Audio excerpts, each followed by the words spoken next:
కృష్ణా జిల్లా కంకిపాడు మండలం ప్రొద్దుటూరు గ్రామంలో వైసీపీ ఎమ్మెల్యే అభ్యర్థి జోగి రమేష్ ఎన్నికల ప్రచారం నిర్వహించారు. ఈ సందర్భంగా జగన్ ఓడించడానికి 3 పార్టీలు ఏకమయ్యారని, కేజీ బంగారం, బెంజ్ కారు ఇస్తామని మోసపూరిత హామీలు ఇస్తారని, వారి మాటలు నమ్మే ప్రజలు పరిస్థితులు లేరని జోగి రమేష్ అన్నారు. సంక్షేమ పథకాలు కొనసాగాలంటే మళ్లీ సీఎంగా జగన్ ని గెలిపించుకోవాలని ఎమ్మెల్యే అభ్యర్థి జోగి రమేష్ తెలిపారు.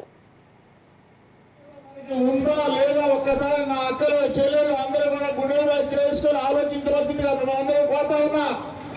సిద్ధమా? జగన్ అన్నని గెలిపించడానికి సిద్ధమా?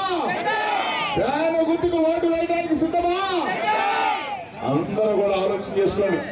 ఈరోజు 3 మకాలు వేసుకొని వస్తా ఉన్నారు. 3 మకాలు. ఎవరో మకాలు? ఒక మకం ఎవరిది? చంద్రబాబు నాయుడు ముఖం. 2వ మకం ఎవరిది? పవన్ కళ్యాణ్ ముఖం. 3వ మకం ఎవరిది? మోడీ ముఖం. 3 ముఖాలు వేసుకొని 3 మోసగాళ్ళు బయలుదేరారు. ఇంటికి కేజీ బంగారం ఇస్తారంట, నమ్ముదామా? ఇంటికి ఒక బెంజ్ కారు ఇస్తారంట, నమ్ముదామా?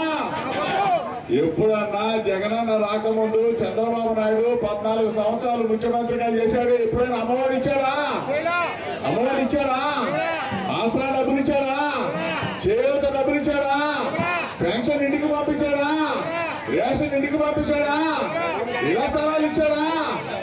ఏమి చెయ్యాలేని చేతగాని చంద్రబాబు నాయుడు మనవాడు, మన బిడ్డ, మన అన్నయ్య, మన జగనన్నని ఓడించడం కోసం అంట 3 కలిసి వస్తారంట. 3 కాదు 30 మంది వచ్చిన జగనన్న ఓడిస్తారా?